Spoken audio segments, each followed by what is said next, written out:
પુષ્ટિ માર્ગ. ભગવાનની કૃપા મેળવવાનો માર્ગ એટલે પુષ્ટિ માર્ગ.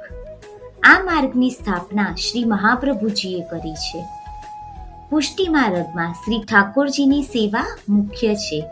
શ્રી ઠાકોરજી એટલે આપણા શ્રી કૃષ્ણ ભગવાન. દરેક વૈષ્ણવે ગુરુદેવ પાસે શ્રી ઠાકોરજીને પુષ્ટ કરાવી તેમની સેવા કરવી જોઈએ.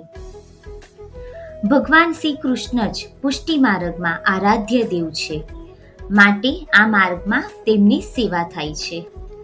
શ્રી ઠાકોરજી સવારમાં જાગે ત્યારથી પોડે સૂઈ જાય ત્યાં સુધીના વિવિધ કાર્યોની સેવા એ જ પુષ્ટિ માર્ગીય સેવા છે, જેને અષ્ટસમાયની સેવા પણ કહેવામાં આવે છે.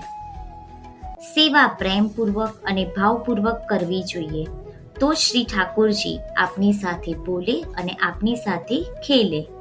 જય શ્રી કૃષ્ણ.